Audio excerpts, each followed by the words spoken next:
Welcome back to the U.S. Navy History Podcast. I am Dale, and I am joined by Christoph. Hello, Captain Dale. So good to be here. Today, we are diving into one of the most decisive and most unappreciated air-sea battles of the entire Pacific War. The Battle of the Bismarck Sea, March 2nd through 4th, 1943. 3 days that changed the entire strategic calculus of the Southwest Pacific, ended Japan's ability to reinforce its New Guinea garrison by sea, and introduced a new kind of aerial warfare that the world had never seen before. By the time it was over, an entire Japanese convoy had been wiped from the water, and the road to Tokyo, though still long, had gotten a little bit closer. But before we get into the explosions and the skip bombs and the burning ships, we need to understand why this battle happened. Because nothing in war makes sense without context. And the context here is everything. So let's go back to February 1943. The Americans have just secured Guadalcanal. That campaign, 6 brutal months of fighting on land, at sea, and in the air, finally ended on February 9th when the last Japanese troops were evacuated from the island. It was a victory, but it had cost both sides enormously. The United States Navy had lost 24 warships in those waters. Japan had lost 24 as well. The sea around Guadalcanal had become so saturated with sunken steel that sailors started calling it Iron Bottom Sound. And that name has stuck to this day. But here's what matters strategically. Japan had lost Guadalcanal, and they knew it. And losing Guadalcanal meant losing their southernmost major air base in the Solomon Islands chain. The defensive perimeter they had drawn across the Pacific. That broad arc of islands and bases meant to hold the Americans at arm's length had been pierced. The question now was where the next blow would fall. The answer from both sides was New Guinea. New Guinea in 1943 is one of those places you need to look at on a map to fully appreciate. It is the second largest island in the world, a massive, jungle-choked mountain spine landmass sitting just north of Australia.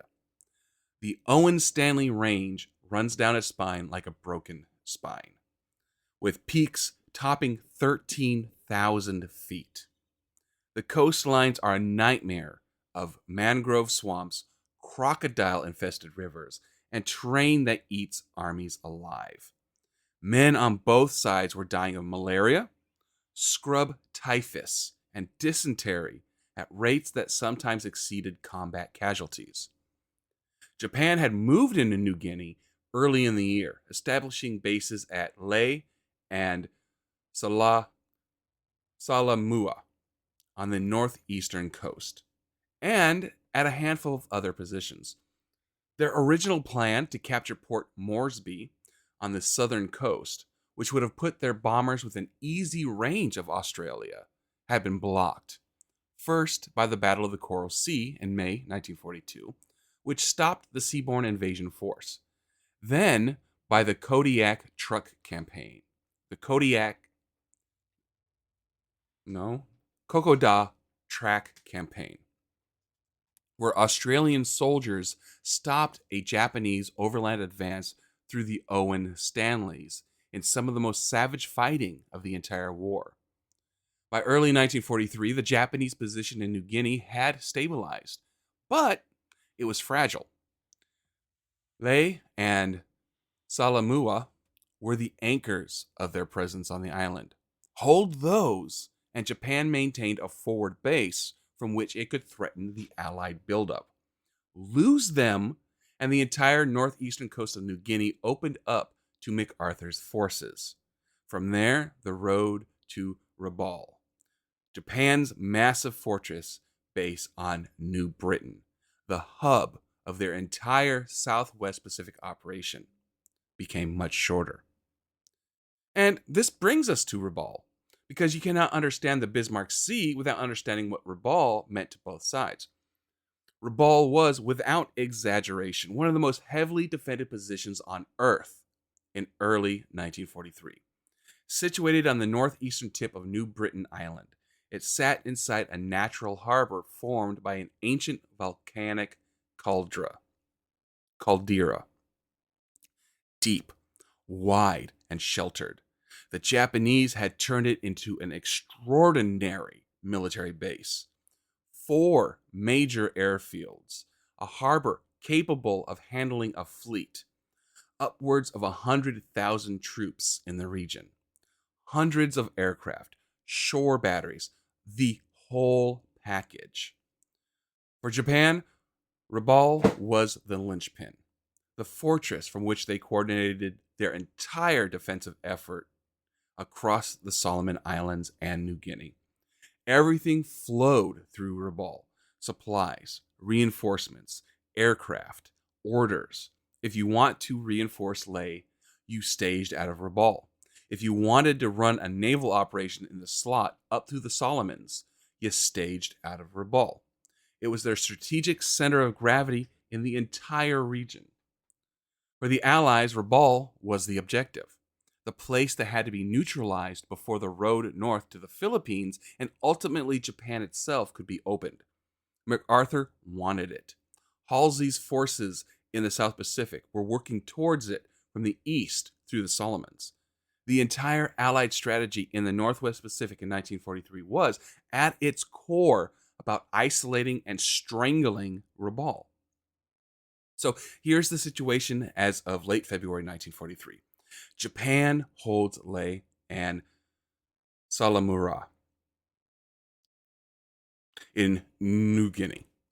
Those bases are increasingly threatened by Allied pressure and Allied air power operating out of Port Moresby. And airfields on the Papua Coast, the garrison at Leh needs reinforcement badly. The 51st Infantry Division, one of Japan's experienced battle-hardened formations, is sitting at Rabaul, waiting to be moved forward. Imperial General Headquarters gives the order: move the 51st Division to Leh, reinforce the position, and hold the line in New Guinea. It seemed straightforward, but it is anything but, because between Rabaul and Leh lies the Bismarck Sea, and the Allies are watching. I have to start by saying I didn't know that New Guinea was the second biggest island in the world. That's surprising. I guess Australia is a continent, so Yes. they don't classify it the same way. So I was like, oh, okay. But even still, it just exposes my ignorance of worldwide geography. I had no idea it was that big. But because of that, I mean, as you were describing the island and just the wildlife and the terrain and everything, that is such a rich place, but also very dangerous. And so, although it can afford many accommodations for military personnel, like with all the different airfields and bases and whatnot, holding it and attacking it would be difficult just because of how it's laid out. And then also the expanse. You can come at it from so many different angles. This is I've heard, so unlike many of the other stories where I'm like, I've never heard of this before, I have heard of this one because, well, I don't want to ruin it. You're in for a treat, listeners. We'll just put it that way. It is so interesting to me how the Japanese chose to lay out their defensive perimeter on all these different islands. And it's quite brilliant, actually, but it is so difficult to maintain, especially given the personnel and equipment and supply chain and everything that the Allied forces are able to just put into the arena. And although limited early on in the war, we're starting to get into early 1943, and the momentum is clearly shifting. We've been through Midway, we've been through Guadalcanal, and now we're seeing more American and Allied initiative in this area. And so it's time to go on the hunt effectively. And so whenever they're reinforcing their bases or transporting supplies, Again, remember, Japan doesn't have a strong source of oil or steel. And so a lot of the stuff is going to get shipped in from these areas. And so we're going to see more and more attacks on that kind of supply chain. Anyway, we'll just leave it at that for now. I'm very excited to hear the next part of the story. The Allies are watching. But Japan, to their credit, know that. They weren't blind to the risk. And that is what makes the decision to run this convoy so fascinating. Because it wasn't reckless, it was calculated. It was a deliberate gamble made by experienced commanders who weighed the odds, accepted the danger, and pushed forward anyway. Understanding why they made that call tells us a great deal about the strategic bind Japan found itself in by early 1943. Let's start with the man at the center of the decision. Imamurua commanded the 8th Area Army headquarters at Rabaul. Imamurua was not a reckless officer. He was methodical, experienced, and well regarded within the Imperial Army. He understood the situation in New Guinea with clarity. The garrison at Leh was undermanned and undersupplied. Allied pressure was mounting. Without reinforcement, it was only a matter of time before the position collapsed. The question wasn't whether to send reinforcements. That was never really in doubt. The question was how. Dude, Japan had already tried smaller resupply runs in New Guinea, and they had paid for it. The Tokyo Express, those fast destroyer runs down the slot during the Guadalcanal campaign, had worked well enough under cover of darkness in confined waters. But Leh was a different problem. The distances were greater, the waters more exposed, and the payload that needed to move was far too large for a handful of destroyers. You cannot move an entire infantry division on tin cans. You needed transports, big ones. And transports are slow ships in waters patrolled by Allied aircraft are vulnerable. Imamura and his naval counterpart, Vice Admiral Junichi Kusaka, commanding the 11th Air Fleet, sat down to assess the situation honestly. The Allied air threat was real. They acknowledged that openly, but they had reasons for cautious optimism. And those reasons weren't unreasonable on paper. First, fighter cover. Rabaul still had significant fighter strength in early 1943. The plan called for continuous air cover over the convoy through its passage. Zeros flying protective orbits to intercept any Allied aircraft that came after the ships. On paper, this was a serious defensive layer. Second, the weather. The Bismarck Sea in early March sits squarely in the tropical wet season. Cloud cover, squalls, and reduced visibility were not just possible, they were expected. Japanese planners counted on bad weather to mask the convoy's movements during the most dangerous portion of its passage, particularly as it rounded the tip of New Britain and entered the open sea. Third, and perhaps most importantly, precedent. Japan had run convoys to Leh before and gotten away with it. As recently as January 1943, a convoy had made the run successfully. The Allies had attacked, yes, but the damage had been manageable. Japanese commanders looked at that recent history and told themselves the odds were acceptable. They were wrong, but they didn't know it yet. The convoy that assembled at Rabaul in late February 1943 was substantial by any measure. 8 transport ships, 8 destroyers as escort. Together they formed what the Japanese designated as Convoy number 81. Though history would give it a far more memorable name. The transports themselves ranged in size and type. Vessels like the Toyoyusi Maru, the Tenyo Maru, and the Oigawa Maru were among the larger ships. Ocean-going freighters converted for troop carrying. capable of moving men and equipment in bulk, but painfully slow compared to warships. Most of these ships were making somewhere between 7 and 10 knots. In a combat environment, that is not fast enough to evade much of anything. The 8 destroyers provided both escort firepower and anti-aircraft defense. Among them were experienced warships that had served throughout the Pacific War. Vessels like the Shirayuki and the Toei Suzuki and the Yukikaze, the last of which had developed an almost legendary reputation for surviving situations that destroyed every ship around her. The destroyer commanders were professionals. They knew their business. Aboard the transports were approximately 6,900 men of the 51st Infantry Division, along with their weapons, ammunition, artillery pieces, vehicles, and supplies. The 51st was a veteran formation, organized, disciplined, and badly needed at Leh. These were not garrison troops being shuffled around. These were fighting men intended to stiffen a deteriorating front. The convoy departed Simpson Harbor at Rabaul on the afternoon of February 28, 1943. It was an impressive sight. 16 ships moving in formation. The destroyers arrayed around the transports in a protective screen. 0 fighters orbited overhead.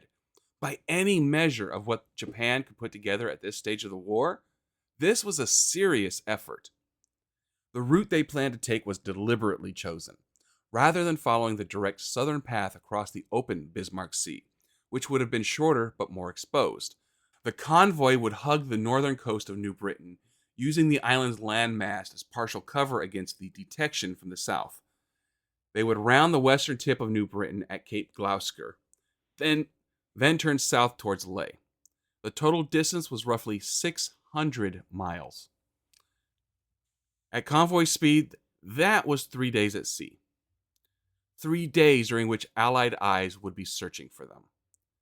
The Japanese commanders were betting that a combination of fighter cover, bad weather, and sheer audacity of moving a convoy of this size would see them through. Imamura later described his confidence in the plan as genuine. Not blind optimism, but a reasoned assessment of those risks were manageable. Within 72 hours, that assessment would be catastrophically disproven. The convoy pressed on into the Bismarck Sea, and somewhere to the south, at Allied headquarters in Port Moresby, men were already reading Japanese radio traffic that told them exactly what was coming.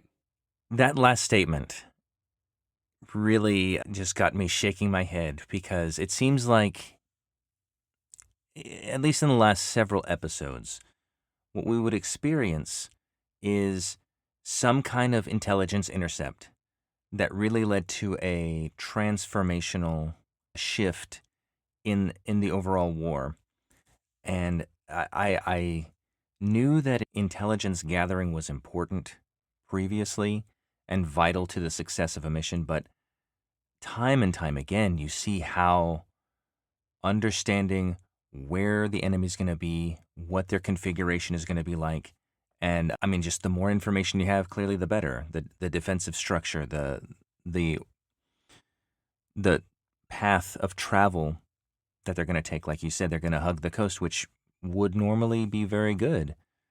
But the problem is when you're shipping transports that move very, very slowly, and your enemy knows exactly where you're going to be, that's a recipe for disaster. Like, that is something, especially if you're shipping something vital, supplies, equipment, or troops, you do not want that communicated to the enemy at all, because that's not only going to risk material or personnel losses, but whatever that material or personnel was going to do as far as reinforcing an area or defending, garrisoning another, that's shot.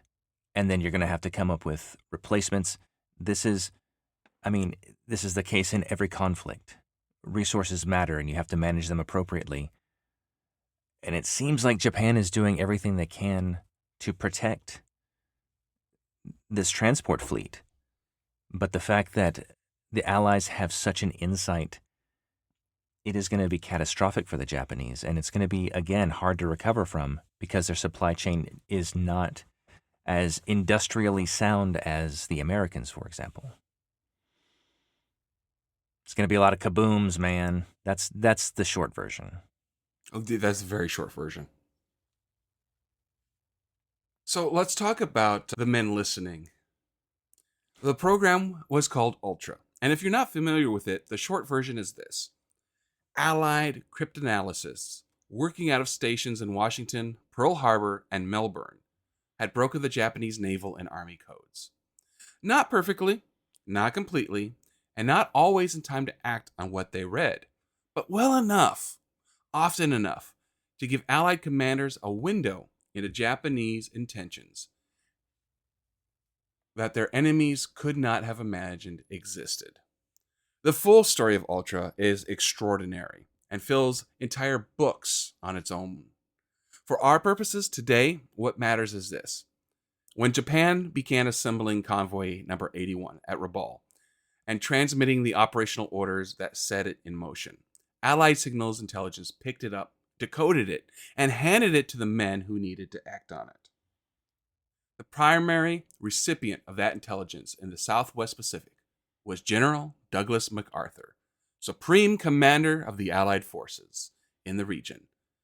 But the man who would actually do something with it, the man who saw the convoy intercepts and immediately understood what they represented, was MacArthur's air commander, General George C. Kenney.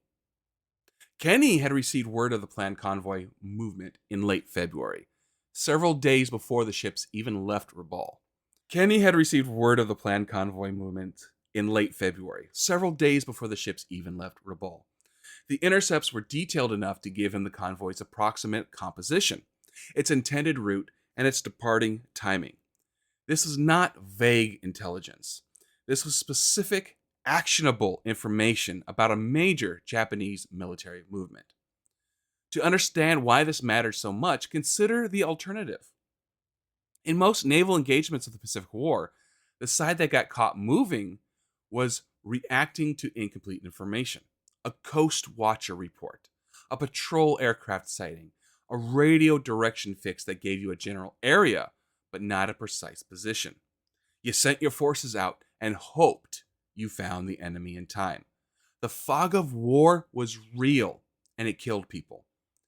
Kenney had none of that fog. He knew the convoy was coming. He knew roughly when it would be and when. What he had to do now was be ready, and ready in a way the Japanese would not see coming until it was too late. But Ultra was only part of the intelligence picture. Alongside the code-breaking operation, the Allies maintained a series of coast watchers, one of the unsung intelligence assets of the entire Pacific War. Coast watchers were Allied personnel, many of them Australian colonial administrators, planters, and former military officers who had been left behind or voluntarily stayed in Japanese-occupied territory to report enemy movements by radio. They operated in extraordinary danger, hiding in jungle hideouts, relying on local populations for support, transmitting their reports in coded bursts, and then going silent before Japanese direction-finding equipment could locate them. In the waters around New Britain and New Guinea, Coast Watcher networks were active and reporting. When the convoy departed Rabaul and began its passage along the northern New Britain coast, multiple observation posts were positioned to track it. Their reports flowed back to Allied headquarters, confirming what the Ultra intercepts had already suggested. The convoy was moving. It was real, and it was large. On top of the Coast Watcher network, Allied air reconnaissance was aggressive in this period. B-17 flying fortresses from the 5th Air Force flew long-range search missions across the Bismarck Sea and the waters north of New Britain. It was one of those reconnaissance aircraft that made the first confirmed visual contact with the convoy on March 1st, radioing back the position, heading, and composition of the Japanese formation. 3 separate intelligence streams, ultra intercepts, coast watcher reports, and aerial reconnaissance, were all pointing at the same thing: a 16-ship convoy moving southeast, headed for Leh. Now, here is where George Kenney enters the story fully, because his response to this intelligence is what separates this battle from a dozen other Pacific engagements, where good intelligence still produced inconclusive results. Kenney did not simply dispatch whatever aircraft were available and hope for the best. He had been preparing for exactly this kind of opportunity for months. When the intelligence picture came together and confirmed the convoy's movement, he had a plan ready to execute. A coordinated, multi-aircraft type assault that had been rehearsed, refined, and specifically designed to destroy ships. That plan centered on a technique that had never been used at scale in combat before. A technique that Kenney's crews had spent weeks perfecting over the waters of Port Moresby, dropping practice bombs against target ships anchored in the bay. A technique that the conventional air power established had largely dismissed as reckless and impractical. Skip bombing. The fact that Kenney had this capacity ready, trained crews, modified aircraft, coordinated tactics at precisely the moment when Ultra handed him a convoy to use it on, is one of those intersections of preparation and opportunity that occasionally decide the outcome of wars. It is worth pausing here to note what a remarkable thing it is that all of this came together when it did. Ultra provided the warning. The coast watchers confirmed the movement. Aerial reconnaissance located the ships precisely. And waiting at Port Moresby and the forward airstrips of New Guinea were crews who had spent months learning exactly how to kill ships in the way these ships needed to be killed. Japan was sailing into a trap they didn't know existed, set by an intelligence operation they didn't know had broken their codes, to be sprung by a weapons technique they had never faced before. The convoy pressed on. The clock was running. A lot of things are coming together to make this happen, and I'm very impressed. I think the most impressive part to me are the people that are on the island, not quite refugees, but certainly unsupported military and intelligence personnel that are still supporting the Allies. I mean, the fact that they did not, could not, or chose not to leave the island when the Japanese took over, and yet still are somehow are able to communicate via radio different positions of what the Japanese are doing, that is super risky. I mean, not only are you undermining the whole Japanese effort, but the Japanese themselves they don't take too kindly to the enemy generally, but especially this type of offensive, like this type of, I guess, intelligence that would be collected against them. They were brutal. There's no doubt about it. And if they would have found these guys, they would have been made an example of a couple times over for sure. The Americans knew this. They knew who they were up against. And yet, troops still chose to stay in order to support the effort. And I think that is very courageous and should be recognized. I have never heard of skip bombing, even to this day. So I have no idea what that is. I remember in a previous episode we were talking about how a plane, a bomber, isn't necessarily a threat to a ship, usually because they're high enough altitude and when they drop a bomb, the ship has plenty of time to divert. That has happened a couple of times in battles that we've spoken about previously. So clearly that doesn't work. And so something needed to be developed or changed in order to make it work. And I'm guessing that's what this skip bombing is. And so I'm very curious what was developed in order to be successful. Lastly, preparation. I think Kenney's drilling and practice and knowing, hey, this is an effective technique, we need to be able to employ it, So we're going to get ready. And so when the opportunity arrives, we can strike. That is just a lesson for everyone listening, uh, and those even not listening, that prepare for what will eventually come, and so that when it does, you don't have to get ready because you are ready.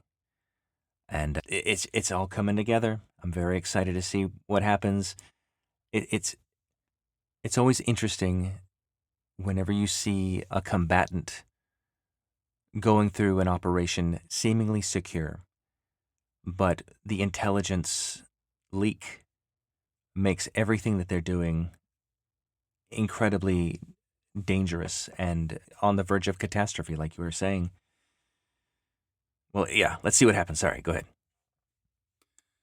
The man who built the trap. That is exactly the right way to think about George Kenney. Because what he had done in the months leading up to March 1943 was not reactive. It was not improvised. It was deliberate, methodical construction.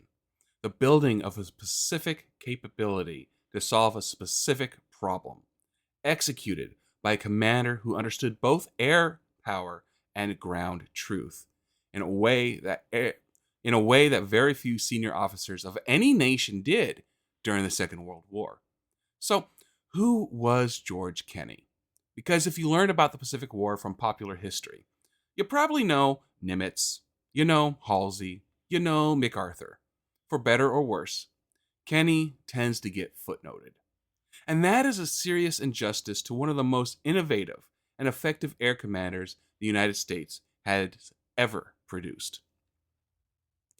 George Churchill Kenney was born in 1889 in Nova Scotia, grew up in Massachusetts, and came to military aviation the hard way, flying combat missions over France in World War I, where he shot down two German aircraft and developed the kind of practical fighter pilot instinct that never really leaves a man. Between the wars, he stayed in aviation, flew, taught, experimented, and thought deeply about what air power could and could not do. He was not a theorist in the abstract sense. He was a practitioner who theorized from experience. When MacArthur tapped him to take command of Allied air forces in the Southwest Pacific in August 1942, Kenney inherited a mess. The air units under his command were understrength, poorly maintained, badly led in places, and operating from primitive airstrips with inadequate supplies. Morale was uneven. The aircraft available were a mixed bag of types, some of them already obsolete. And they were being asked to operate in one of the most demanding environments on Earth. Vast ocean distances, extreme weather, no margin for error. Kenney fixed it, methodically, aggressively, and with that particular ruthlessness of a man who knows exactly what he wants and has no patience for the obstacles between him and it. He relieved officers who weren't performing. He pushed supply chains relentlessly. He moved his headquarters closer to the front. And he started thinking hard about the central tactical problem: how do you sink ships with aircraft?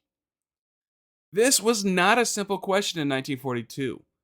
The conventional answer, high altitude bombing from B 17s, had a deeply disappointing track record against moving ships. The mathematics of hitting a vessel maneuvering at sea from 20,000 feet are brutal. The bomb has to travel that entire distance while the ship keeps moving. And the slightest error in release point or wind calculation puts the bomb in the water 50 yards wide. Attack after attack against Japanese shipping had produced near misses in abundance and kills that were far too rare for the effort expanded. Kenney knew this. His crews knew this, and so he started looking for alternatives. The concept of low-level bombing against ships was not entirely new. The British had experimented with it. A few American pilots had tried variations of it in the desperate early days of the war, but nobody had systemized it. Nobody had trained for it rigorously, and nobody had modified their aircraft specifically to execute it at scale. Kenny tasked two of his most innovative officers, Major William Benn and Major Edward Larner, with developing a practical skip bombing technique. The idea was elegantly simple in concept, fiendishly difficult in execution. Come in low, mast height, 50 to 200 feet above the water. Release the bomb at the right distance from the target, roughly 200 to 300 yards out. The bomb, instead of falling straight down, skips across the surface of the water like a flat stone thrown sideways across a pond and strikes the hull of a ship at or below the waterline. Detonation follows, either on contact or on a short delay fuse, and the explosion tears through the ship from the side rather than punching through the deck from above. The physics were sound. The results in practice were lethal. But getting there required solving several problems simultaneously. First, the aircraft had to be modified. The B 52 Mitchell medium bombers was selected as a primary skip bombing platform, and Kenny's ground crews, working with a creativity and resourcefulness that deserves far more recognition than it receives, transformed it into something the factory had never envisioned. The nose of the B 50, not 52, the nose of the B 25 was packed with forward firing machine guns. Some variants carried 8 50 caliber guns in the nose alone. The idea was that the aircraft made its low-level attack run. Those guns would rake the deck of the target ship continuously, suppressing anti-aircraft crews, killing men at their stations, preventing the kind of accurate defensive fire that would otherwise make a mast height attack suicidal. The bomb run and the strafing attack were simultaneous and mutually reinforcing. You couldn't focus on shooting down the airplane if the airplane was simultaneously shooting you. Second, the crews had to train, and they trained hard, flying practice runs against target shapes in Port Moresby Harbor, refining their approach angles, their release points, their coordination with other aircraft types. The A-20 Havoc light bombers trained alongside them, developing their own role, coming in even lower, even faster, strafing ahead of the B-25s to further suppress anti-aircraft defenses in the critical seconds before the skip bombers made their runs. Third, parafrag bombs. Small fragmentation bombs slowed by parachutes were added to the mix, designed to be dropped on deck at low level to kill crew and destroy exposed equipment without the risk of dropping aircraft flying through its own blast. By early March 1943, Kenny had what he needed: trained crews, modified aircraft, coordinated tactics involving multiple aircraft types, striking in carefully sequenced waves. And now, courtesy of Ultra and a fleet of reconnaissance aircraft, he had a target worthy of everything he had built. 16 Japanese ships, moving southeast through the Bismarck Sea. Everything Kenny had prepared for the past 6 months was about to be tested against the real thing. That is not what I expected a skip bomb to be, but I mean, it couldn't have been named any better. And I imagine, as we've spoken in the past, the way you armor ships varies depending on the ship and what kind of attack you anticipate. The type of bombs dropped by aircraft are probably not anticipated to come in from the side. And so that must expose, I would say, a huge weakness, but again, that's not something you would anticipate. That's what a wild, just different thinking approach to how can we devastate the enemy. And then the parabombs, I know something similar was done when the atomic bombs were dropped because they wanted the pilots to be able to get away in time instead of being consumed by the atomic blast. And so they had to slow the bomb. But yeah, I guess if you're going that slow and you're dropping bombs right on the deck to devastate whatever you can, you don't want the plane to get ruined. These are really not to use a 25-cent word, but orthogonal thinking approaches to these attacks. Like, this is something that the Japanese could not have anticipated, or any enemy for that matter. But it's that kind of creativity and flexibility that we see consistently, just not just from the Allies or the Americans, but broadly. And those type of innovations make all the difference. And like you said, that plus the intelligence, it was a target that was ripe for.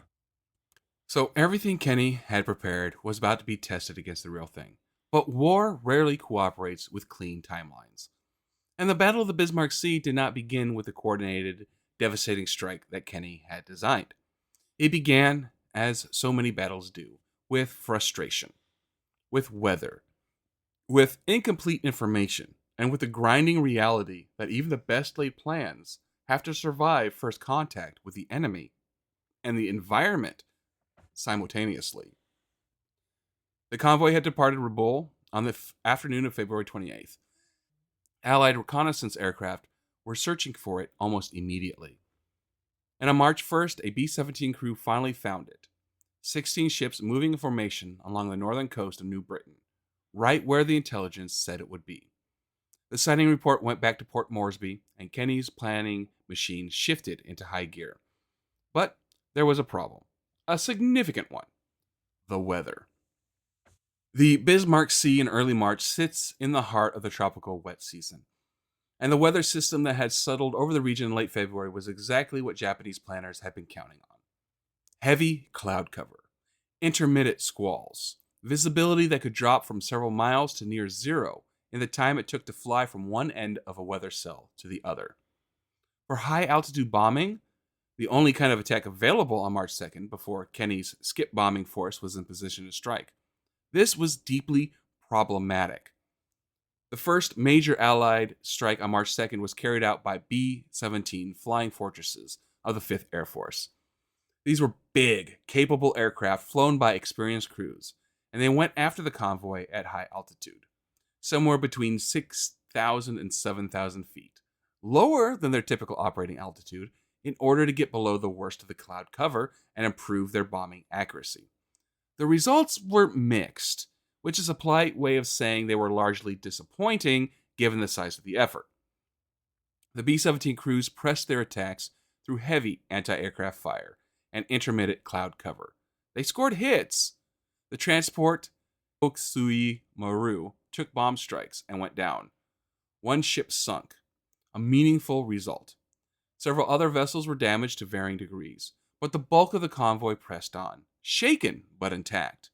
The escorting destroyers maneuvered aggressively.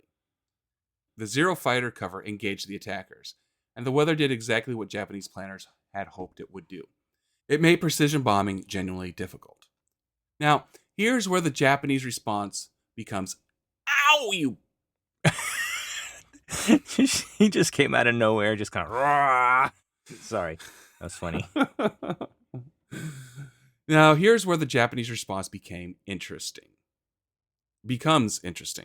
because their reaction to the March 2nd attack tells us a great deal about how they were reading the situation.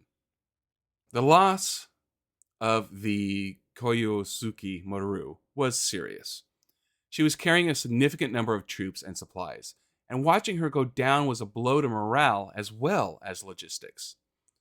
Surviving destroyers moved quickly to rescue survivors from the water, pulling men aboard in the chaotic minutes after she sank. That rescue operation, carried out under the threat of continued air attack, was itself an act of considerable courage by the destroyer crews. But Japanese commanders looked at the overall situation after March 2nd and drew conclusions that, while understandable, were fatally optimistic. One transport lost out of 8, the convoy still moving, the fighter cover still holding, the weather still providing concealment. From inside that convoy, the perspective of men who had just survived a day of air attacks and were still afloat and still moving, the situation probably felt manageable. Rear Admiral Masatomi Kimura, commanding the destroyer escort from his flagship, made the decision to press on. turned back and the entire mission failed. The 51st Division never reached Leh. The garrison continued to deteriorate, and the costly assembly of this convoy, the ships, the crews, the fighter cover, would have accomplished nothing. Press on, and there was still a chance. The weather might hold. The fighter cover might keep the Allied aircraft at bay for another 48 hours. Leh was within reach. Kimura pressed on. What he did not know, could not know, was what was waiting for him on the other side of that weather. Back at Port Moresby and at the forward airstrips carved out of the New Guinea jungle, Kenny's staff was using the March 2nd results to refine their plan for March 3rd. The high-altitude B-17 attacks had done what they could. Now it was time for the weapon Kenny had actually built for this moment. The B-25 skip bombing groups were ready. The A-20 strafing units were ready.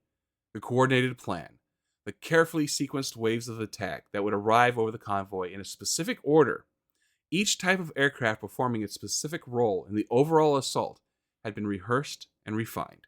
The crews had been briefed. The aircraft had been armed and fueled. And the weather forecast for March 3rd, while still uncertain, suggested the cloud cover might break over the Bismarck Sea as the convoy rounded the western tip of New Britain and turned southeast towards Leh. If the skies cleared, even partially, Kenny's low-level attackers would have the visibility they needed. As darkness fell on March 2nd, the convoy was still moving, still intact minus one ship, still covered by fighters when the weather permitted. Admiral Kimura probably allowed himself a measure of cautious confidence as his ships pushed through the night. He had survived one day. He needed to survive two more. He would not get them. Dawn on March 3rd was coming, and with it, everything Kenny had built was coming too. Man, you have a way of painting a picture and building the tension, and you've set up all the pieces just in place to know who knows what or who doesn't know the other thing, I guess. I can see the captain piloting, commanding the ship, and the fleet, and the transports, and the mild calm that he must be experiencing.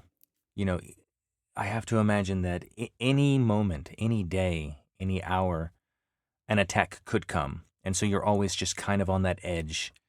And any reprieve from that would be welcome. And so having gone through a whole day with this huge fleet has got to be tense. But also, yes, we're almost there. Just keep going. And not knowing what is about to happen, I guess there's peaceful bliss just prior to this for him.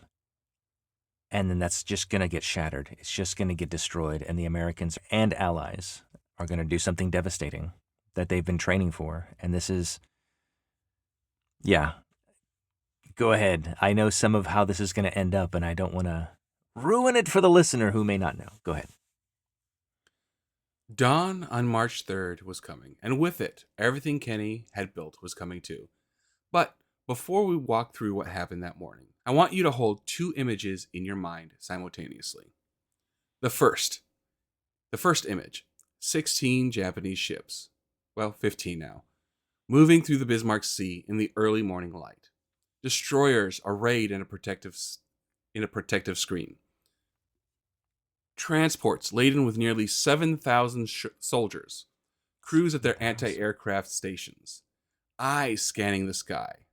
Zero fighters orbiting overhead. Men who had survived one day of attacks and believed, with some justification, that they might survive two more. The second image. At airstrips hacked out in the New Guinea jungle.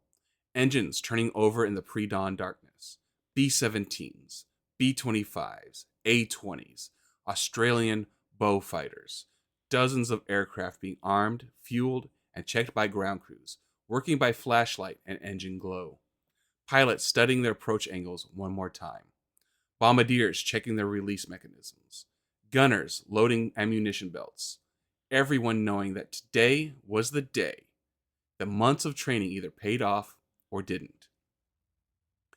Hold both of these images, because what happened when they collided on the morning on the morning of March 3rd, 1943, was unlike anything that had occurred in the Pacific War up to that point. The weather broke. Not completely, not perfectly, but enough. The heavy cloud cover that had protected the convoy on March 2nd thinned as the ships rounded Cape Gloucester at the western tip of New Britain and turned southeast into the open Bismarck Sea. Visibility improved significantly, and that change, that meteorological accident, sealed the convoy's fate as surely as any tactical decision made by either side. Allied reconnaissance aircraft had been tracking the convoy through the night, maintaining contact as best they could in the difficult conditions. When dawn came and visibility improved, the convoy's position was known precisely. Kenny's strike package launched from Port Moresby and the forward strips, climbing out over the Owen Stanley Range and descending towards the Bismarck Sea in carefully coordinated waves. The attack was sequenced deliberately, and that sequencing was the key to everything. This was not a situation where aircraft arrived over the target randomly and attacked as opportunity allowed. This was a choreographed assault, each element timed to set up the next, the whole greater than the sum of its parts in a way that Japanese defenders simply had no answer for. The first wave was the B-17s, high altitude, coming in above the weather and above the effective ceiling of most Japanese anti-aircraft fire. Their job on March 3rd was not primarily to sink ships, though they would try. Their job was to force the convoy into defensive maneuvering. When a formation of heavy bombers appears overhead and bombs begin falling, ships turn. They twist and maneuver to avoid the falling ordnance. And a ship that is turning and maneuvering is a ship that cannot hold a steady course, which matters enormously for what comes next. Simultaneously, RAAF Bristol bow fighters come in low, very low, on a strafing run ahead of the main attack. The bow fighter was a formidable aircraft in this role, twin-engined, heavily armed, fast enough to make interception difficult, and capable of delivering a weathering volume of fire from its nose-mounted cannons and machine guns. The bow fighters raked the convoy from stem to stern. Their fire focused specifically on the anti-aircraft gun positions aboard the transports and destroyers. This was the critical preparatory strike. Anti-aircraft guns required crews, men standing at their stations, tracking targets, loading ammunition, pulling triggers. The bow fighters' strafing runs were designed to kill these men before the skip bombers arrived. Every anti-aircraft gunner cut down in those opening seconds was one less threat to the B-25s, making their mast height runs 30 seconds later. And then came the B-25s, and this is where the battle became something genuinely new in the history of air-sea warfare. 13 B-25 Mitchells of the 90th Bombardment Squadron came in at mast height, 50 feet above the water in places. Engines screaming, nose guns blazing. They attacked in a loose formation spread across the convoy's width, ensuring that the Japanese ships could not concentrate their surviving anti-aircraft fire on a single point. The noise alone, witnesses later recalled, was almost incomprehensible. The combined roar of dozens of engines at full throttle, the hammer of machine gun fire, the crash of anti-aircraft bursts, all compressed into a corridor of ocean a few miles wide. The skip bombs walked across the water and into the hulls of the transports with a precision that high-altitude bombing could never have achieved. The Tio Maru was hit and hit hard, bombs punching through her hull at the waterline. The delayed fuses giving the weapons just enough time to drive deep before detonating. The Ayo Maru took multiple strikes. The Oigawa Maru was struck and began settling. Ship after ship in the convoy absorbed hits in those few minutes of sustained attack, and the effect was cumulative and catastrophic. The A-1020 Havocs worked alongside the B-25s, dropping parafrag bombs across the decks of vessels the skip bombers were targeting. Small, vicious weapons that burst above the deck and scathed through anyone exposed. Soldiers crowded into the holds of the transports had some protection. Men on deck had almost none.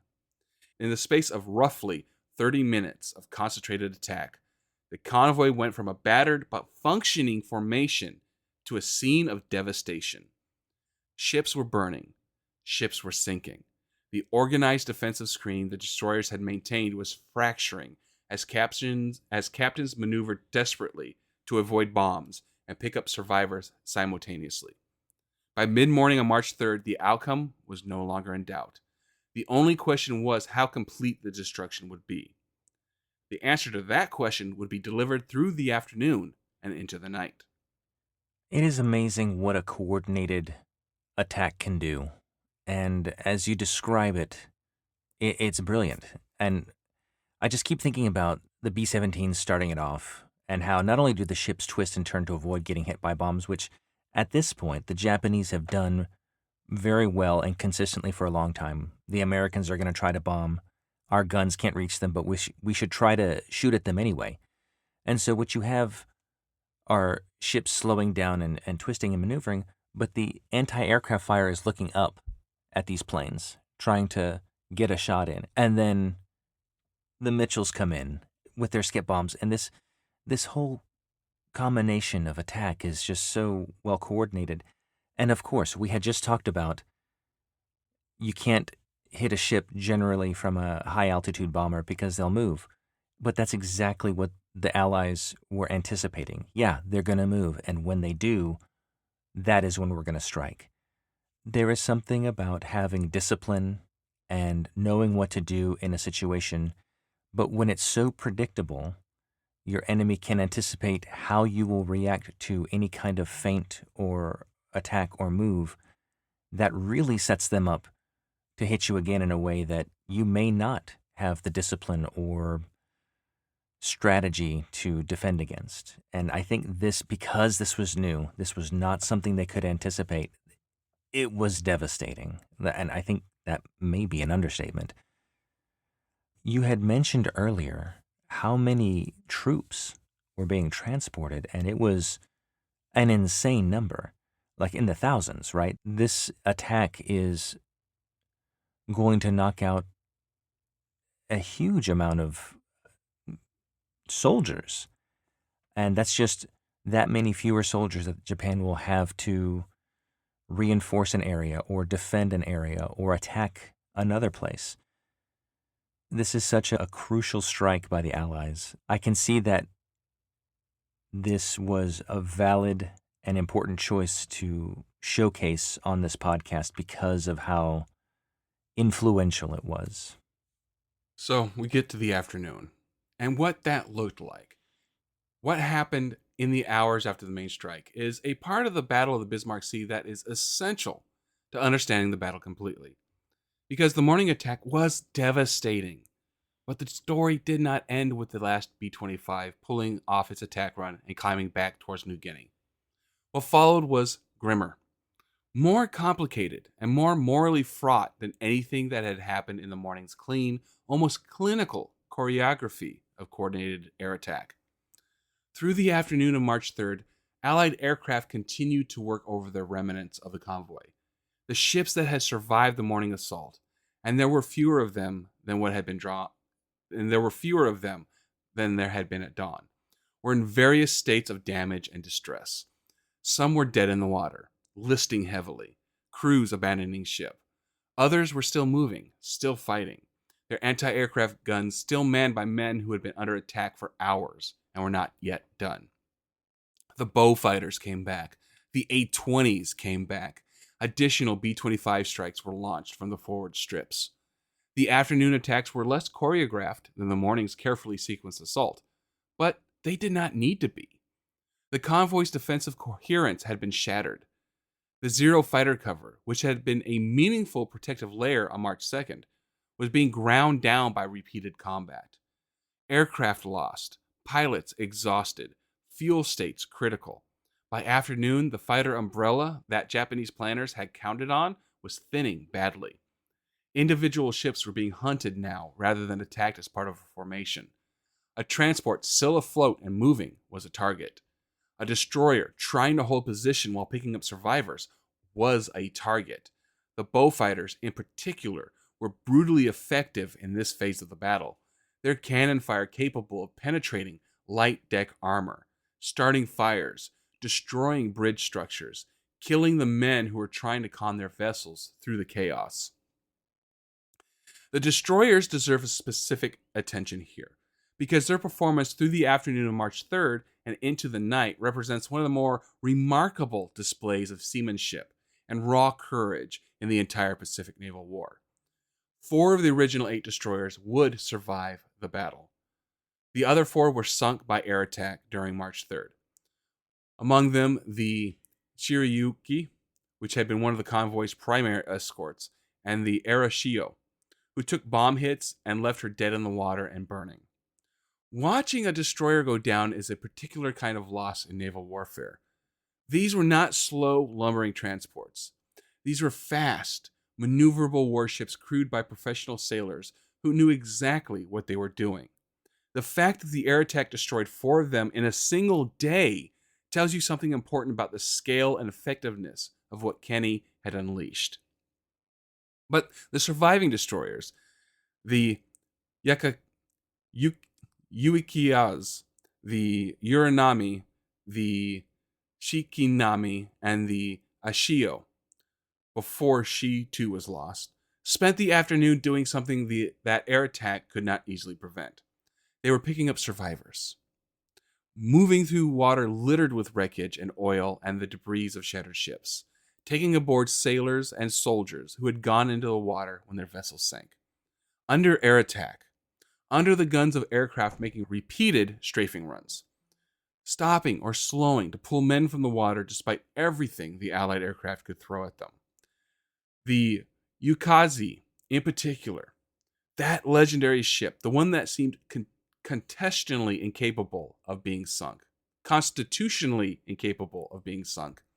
was everywhere through the afternoon, maneuvering at speed to avoid bombs, stopping to take on survivors, moving again. She rescued hundreds of men that afternoon and survived to fight another day, maintaining her extraordinary reputation as the luckiest ship in the Imperial Japanese Navy. And then we have to talk about the lifeboats, because this is the part of the Battle of the Bismarck Sea that historians have wrestled with for 80 years, and it would be dishonest to tell this story without addressing it directly. As the transports went down and men went into the water, lifeboats and life rafts spread across the debris field of the battle. Some of these were filled with wounded soldiers and sailors. Others carried men who were uninjured but had no ship left under them. Allied aircraft, on orders from above, strafed those lifeboats and rafts. The decision was made at the command level, and the reasoning was coldly pragmatic by the standards of total war. The waters around Lae and the New Guinea coast were not the open ocean. Rescue was possible. Men pulled from the water here could be returned to the fight within days or weeks. Marched up the beach and put into the garrison at Lae. The argument was that allowing survivors to be rescued negated a portion of the victory. That reasoning exists. It has an internal logic to it within the brutal calculus of the kind of war being fought in the Pacific in 1943. And it needs to be plainly stated alongside the equally plain statement that strafing men in lifeboats violates the laws of war as they existed then and now. Both of these things are true simultaneously. This is what total war looks like when you get close enough to see it clearly. As the night fell on March 3rd, the PT boats entered the picture. Motor torpedo boats from the Allied naval forces swept through the wreckage field after dark, looking for surviving Japanese vessels and continuing the destruction. Several damaged ships that had survived the day's air attacks were finished off during the night operations. The PT boats also encountered survivors in the water, and the rules of engagement that had governed the afternoon air attacks created brutal continuity into the night. By dawn on March 4th, the Bismarck Sea was quiet. What had been a 16-ship convoy 72 hours earlier was gone. The counting could begin. That is more devastating than I had been led to believe. I do want to talk about the laws of warfare because that statement has always rubbed me the wrong way. I am for armies having conventions and practices and lines that they will not cross. I think that is good and representative of the nation and the culture and the ethos that are created therein. But when somebody says, you can't do that, that's against the rules, in war, that seems weird to me. And I know that we have like Geneva Conventions, how you're supposed to treat POWs and who you can attack, who you can't attack, and uniform personnel. And if they're not in a uniform, you can't really do anything. And it's not arbitrary. And I'm not a total anarchist, but it's weird to have constraints in war like that. That did make me a little sick to my stomach when you described that they were strafing the lifeboats. That I get the rationale. I get the thinking as to why they thought that was valid. That I don't know. It's like shooting somebody that's parachuting out of a plane. It's not done, and It's I also get a it. crime. Yeah, but a crime is, yeah, I don't know. Would that be internal to the nation exclusively? Like Japan may not have this rule, but America might. And so that would be a court-martialable offense, I guess, within the context of the military of that nation, right? Well, yes and no. I mean, that's what whole Geneva war crime tribunals were created for. Okay. So an independent body would assess whether it was okay or not. One of the many, yes. Okay. It's just it's almost confusing to me, but like I get why it's there. I don't know. I guess it kind of keeps some order in a very chaotic and destructive policy. But I mean we see war today and we see what people do. And I mean they don't adhere necessarily to those conventions. Does that limit the people that do maintain those conventions? But you can have dignity and honor and like, well, yeah, you might do that, but I'm not going to, and I'm not going to violate my ethic. So I don't know. That is, I'm understanding that this is a much broader conversation that may Oh, yeah. need to. I do recognize and highlight that it is important to bring it up. This is a history podcast, and it happened, and so it should be mentioned, regardless of how it makes us feel. Or who committed Right, it. exactly. Yes, and hopefully we can also mention the reasoning behind that, which you have, but it's sometimes we don't have that information. Sometimes something will happen. We don't have the orders or the thinking of the people involved or whatever, and it's just like, why did this atrocity happen? Well, maybe there was a reason. Maybe there wasn't a reason. But it happened, and so it's important to communicate that. By dawn on March 4th, the Bismarck Sea was quiet. What had been a 16-ship convoy 72 hours earlier was gone. And now came the task that follows every battle: the grim, methodical work of counting what had been lost, and what had been saved, and what it all actually meant in the cold arithmetic of war. Let's start with the Japanese losses, because they were staggering by any measure. All 8 transports were on the bottom of the Bismarck Sea. Every single one. The Koyosuke Maru sunk on March 2nd by the high altitude B 17 strikes that opened the battle. The Tio Maru, the Io Maru, the Ogawa Maru, the Poleas Bras, the Nojima, the Kembru Maru, and the Taimai Maru. All gone, sent to the bottom by skip bombs, high altitude bombing, and the relentless follow up strikes of March 3rd. 8 ships ahead ref Rabaul, laden with troops, weapons, ammunition, artillery, vehicles, and supplies. Oh, wow. 8 ships that would never deliver any of it. Of the 8 destroyers that had escorted the convoy, 4 were sunk. The Shiriaki,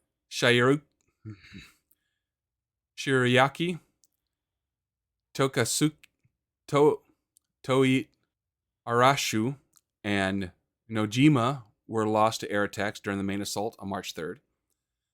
4 destroyers survived: the Uikazi,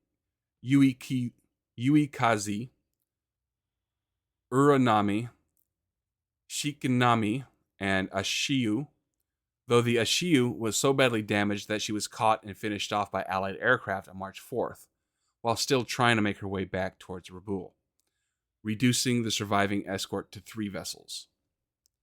The human cost is where the numbers become genuinely difficult, because the historical record is contested, and the chaos of the battle made precise accounting nearly impossible.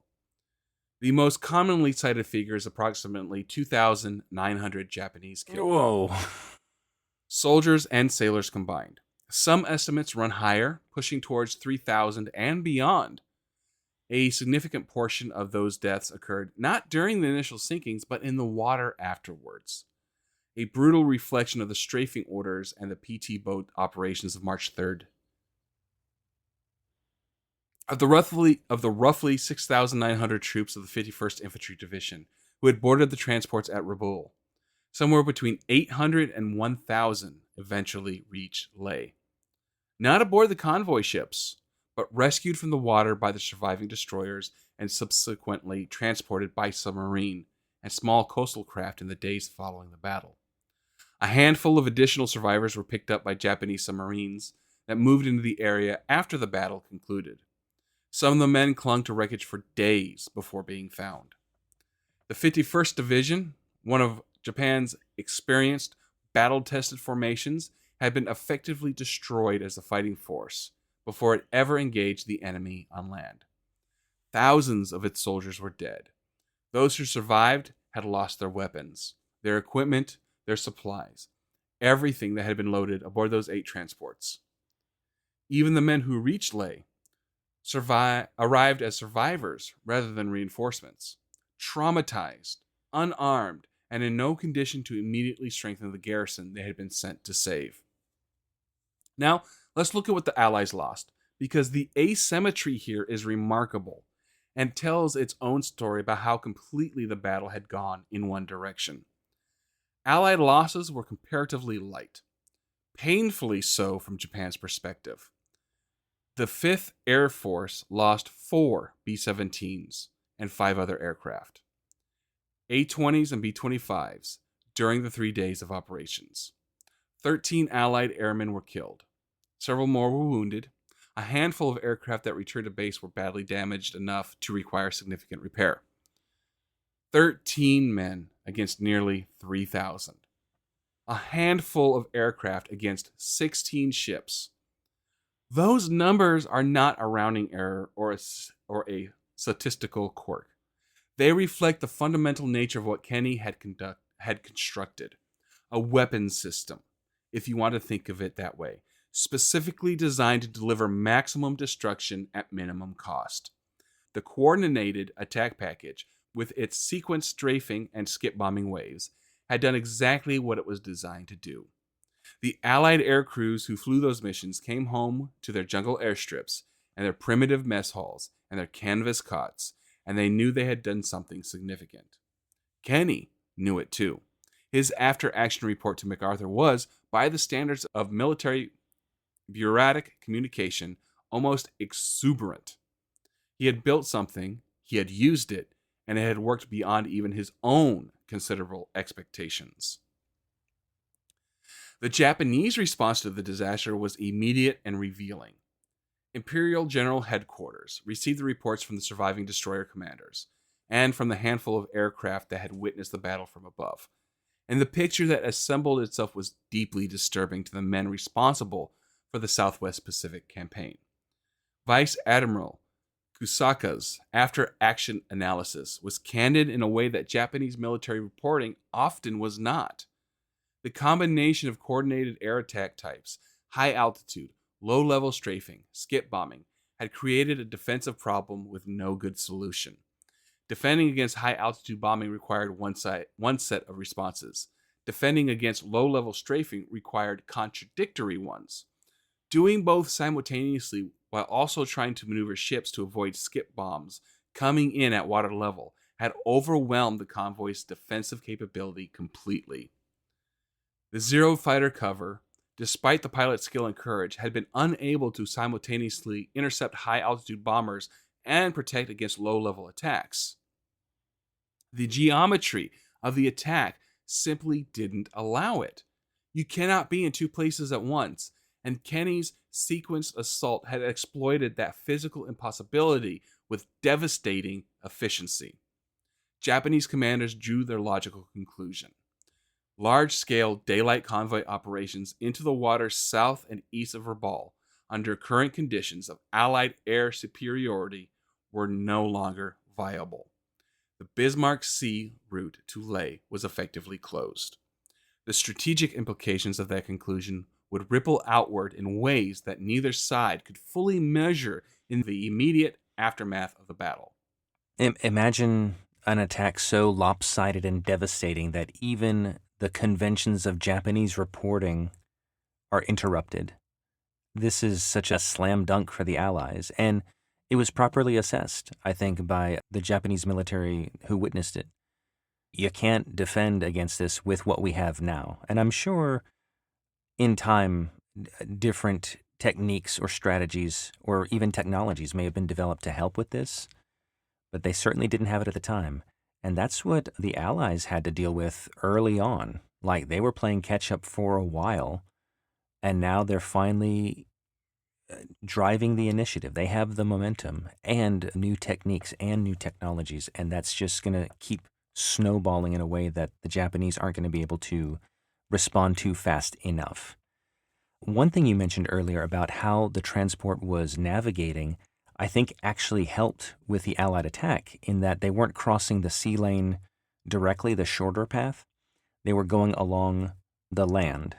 And so they were being protected from like one side potential naval engagement, but that also provided cover for low-flying aircraft. Like, they wouldn't have been able to see them until they were right up on them. Whereas if they were in a more, not remote, but open sea lane, they'd be able to see the planes that much more quickly and maybe be able to react a little bit better. But just the collection of circumstances and decisions and events really drove a stake in the heart of the Japanese at this point in this location. And it, like you said, it's going to ripple outward because of this.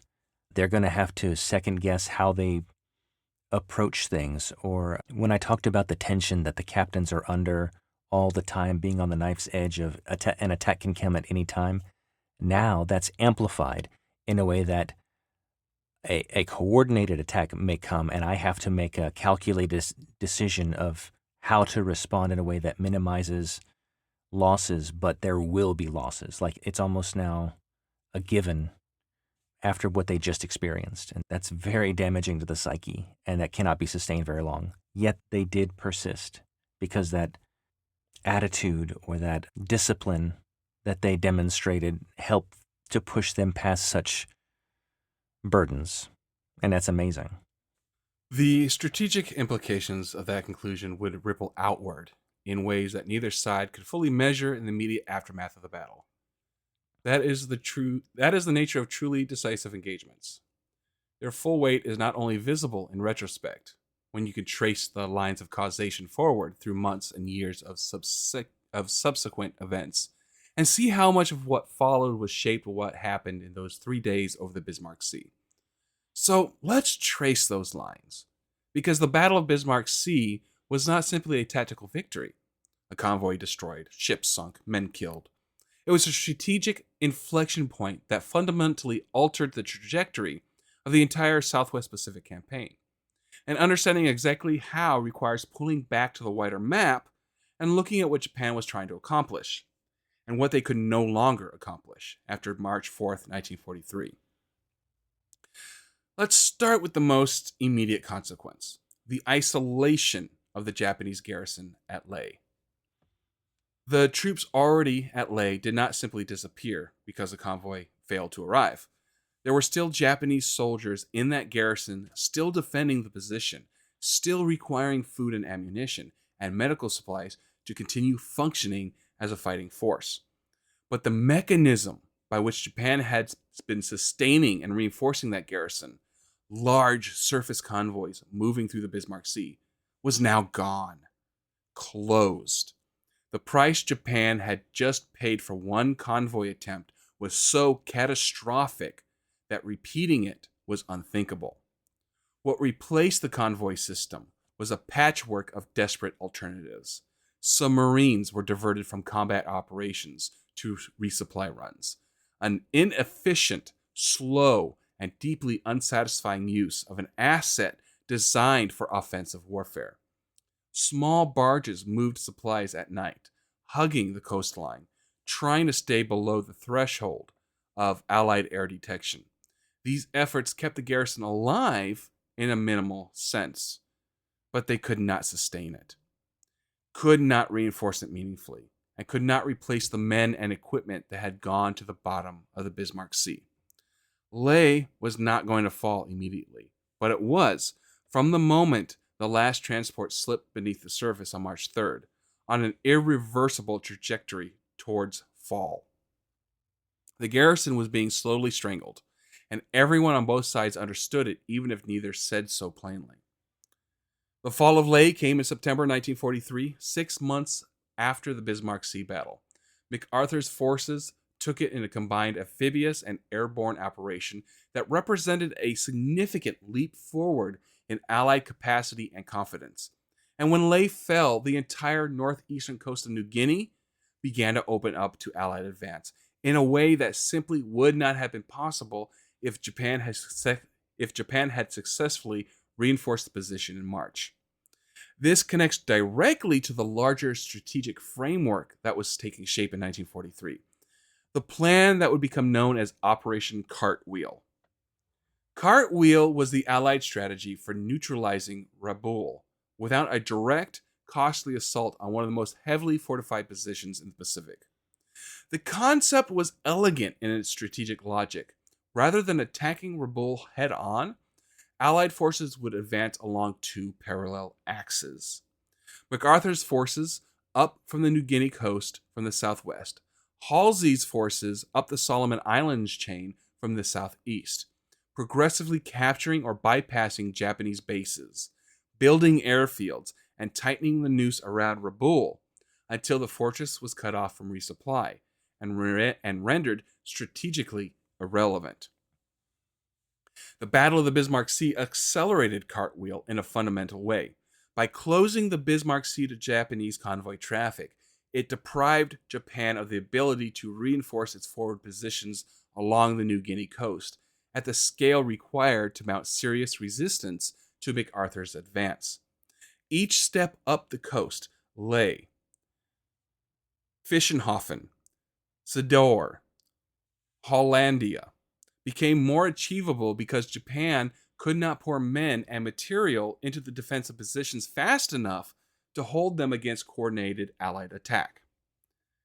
There is another consequence of the battle that deserves direct attention, and it operates at the level of institutional psychology rather than operational geography. Japan's willingness to accept risk in the Southwest Pacific, to push convoys into contested waters, to attempt large-scale reinforcement of threatened positions, was fundamentally altered by the Bismarck Sea disaster. The Imperial Navy and Army had taken losses before. Guadalcanal had been brutal, but those losses had come in the context of active naval combat, of surface engagements where Japanese ships and Japanese sailors had at least been able to fight back on something approaching equal terms. What happened in the Bismarck Sea was different. It was closer to an execution than a battle. 16 ships, a significant commitment of Japanese naval and merchant marine assets, had been systematically destroyed by air power operating at a level of coordination and effectiveness that Japanese commanders had not believed possible. The psychological impact of that realization ran deep. It introduced a caution, a reluctance to expose surface assets to Allied air power that would shape Japanese operational decision making for the remainder of the war. This caution had costs. The garrisons that might have been reinforced were left to wither.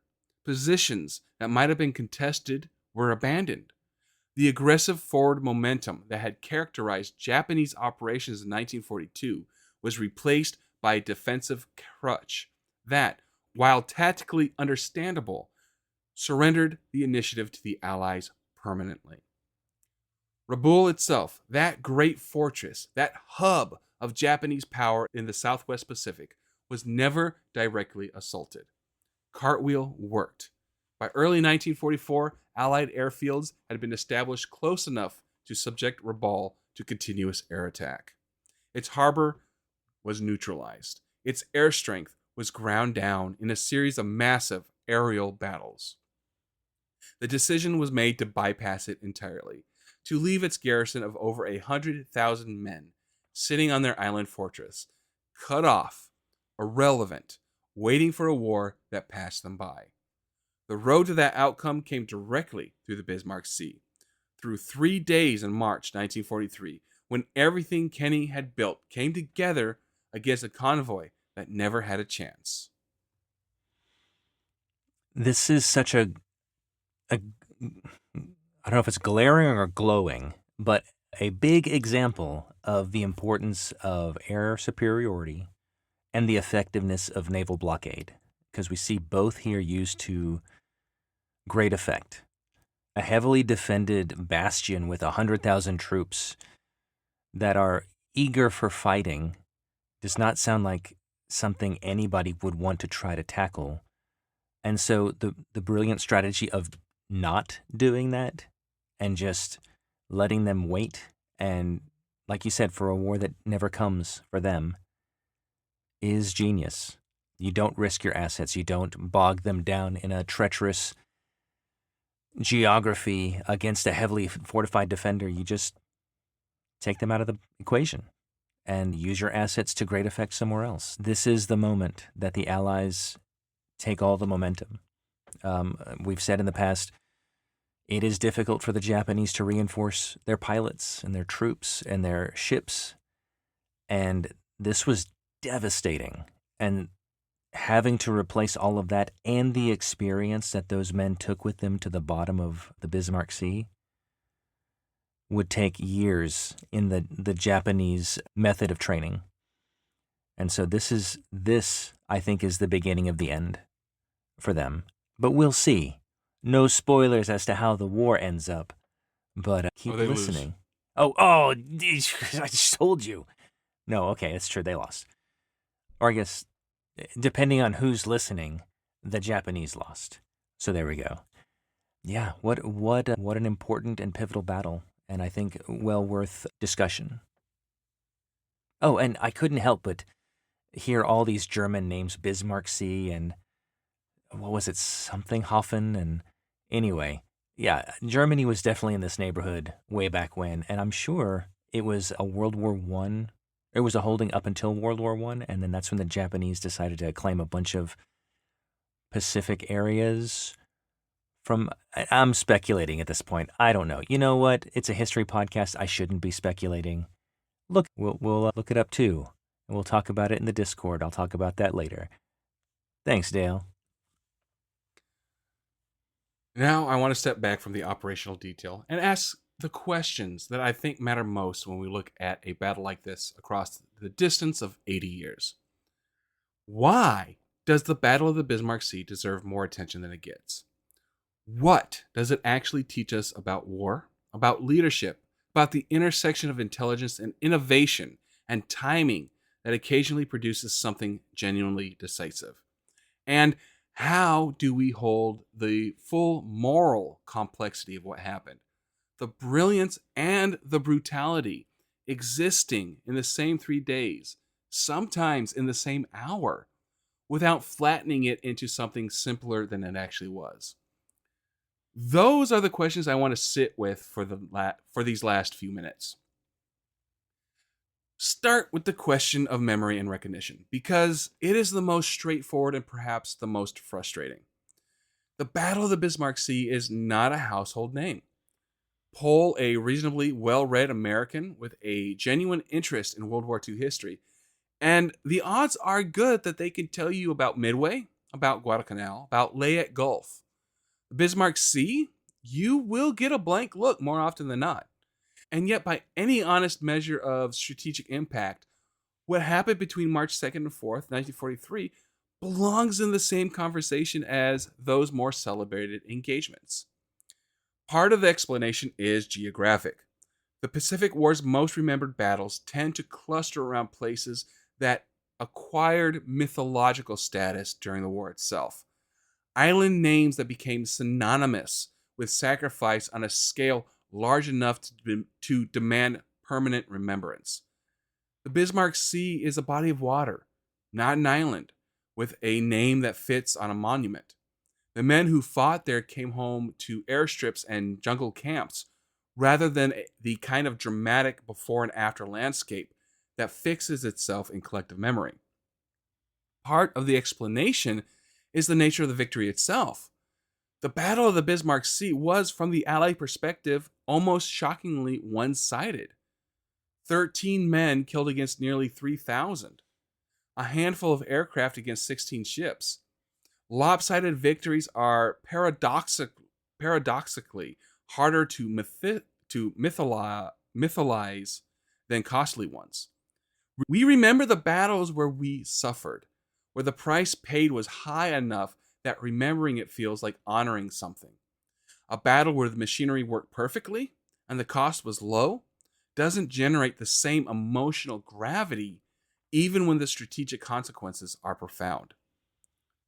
But here is where that battle deserves to be remembered for, and what I think makes it more genuinely instructive beyond its specific historical context.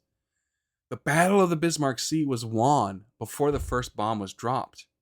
It was won in the training sessions over Port Moresby Harbor, where B-25 crews practiced skip bombing runs against target shapes until the technique became muscle memory. It was won in the workshops where Kenny's ground crews modified aircraft in ways the factory never intended, packing nose guns into bombers and inventing weapon packages on the fly. It was won in the code-breaking stations where patient, brilliant analysts turned intercepted radio traffic into actionable intelligence.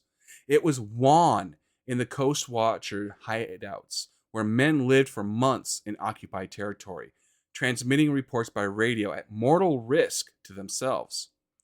The actual 3 days of combat were, in a very real sense, the final exam for months of preparation that most people never saw and history has largely not recorded. George Kenny understood something that many commanders of this era did not fully grasp, that the battle you win almost completely is the one you have already essentially decided before it begins, not through superior numbers or superior equipment alone, but through superior preparation, superior intelligence, and the willingness to innovate aggressively enough that your enemy has no answer for what you bring to the fight. That lesson is not limited to 1943. It does not belong exclusively to the Pacific War or to air-sea combat or to any particular branch of military service. It is a principle about the relationship between preparation and execution that applies as broadly as human conflict itself. Then there is George Kenny. And I want to make a direct argument here, without hedging, that Kenny deserves a place in the first rank of American military commanders of the Second World War, a place that popular history has not consistently given him. He inherited a broken Air Force in a desperate theater and rebuilt it. He identified a tactical problem, how to sink ships with aircraft, and solved it through innovation and training rather than waiting for someone else to hand him a solution. He used intelligence with with a, with a sophistication that many commanders of his generation, for all their virtues, never quite achieved. And when the moment came, he executed with a precision that turned a 3-day engagement into a strategic turning point. Kenny never got the moments that others received. No, Kenny never got the monuments that others received. He never became the household name that some of his contemporaries did. But the road that MacArthur walked from New Guinea to the Philippines to Tokyo, that road ran on the foundation Kenny built. And then the Battle of the Bismarck Sea was where that foundation proved itself under the hardest possible test. And finally, the moral complexity. Because we cannot close this episode honestly without returning to the lifeboats. What happened in the water on March 3rd and into the night, the strafing of survivors, the PT boat operations against men who had already lost their ships, exists in a genuine moral tension with the brilliance of the tactical achievement surrounding it. I am not going to resolve that tension for you because I don't think it resolves cleanly. The men who gave those orders were not monsters. They were commanders making decisions inside a war of extraordinary brutality, operating under a logic that the conflict itself had generated. That context matters. It does not erase the act, but it is essential to understanding it honestly rather than judging it from a distance of 80 years with the luxury of clean hands. Total war produces total ugliness. The Battle of the Bismarck Sea was both a masterpiece of military preparation and execution, and a reminder that masterpieces of military art are still acts of organized violence, with all that entails. Holding both of these truths simultaneously, without letting either one cancel the order, is what serious engagement with military history actually requires. The Bismarck Sea is quiet now. The ships are still down there, 16 of them in water thousands of feet deep, slowly becoming artificial reefs in the darkness. The men who went down with them, and the men who survived and lived out the rest of their lives, carrying what they saw, are almost all gone now too. What remains is the history, and the history is worth knowing. I think that was a great summation, and it reminds me of a couple things. One, the idea of an overnight success usually isn't. There's lots of practice, lots of investment, lots of blood, sweat, and tears, lots of innovation, lots of late nights. And when it all comes together, something magical can happen. And that's what it seemed like happened here. People that were doing their job diligently, and somebody that had the wherewithal to gather all those pieces and have the training to execute. The moral complexity that you mentioned, I want to say that again, that this is a common event in most conflicts. This happens a lot. There's a lot of on-the-ground decisions that happen that don't seem to make sense to us 50 plus years down the road. And also the thinking of the time is different now than it was then, for better or worse. And so it is difficult and tricky and not trivial when you review stuff like this and try to understand the thinking of the men that were engaged in this conflict and the context that they grew up in. But what a pivotal battle and point in this war. I'm so glad you highlighted it, and giving props to Kenny. That was very well earned on his side.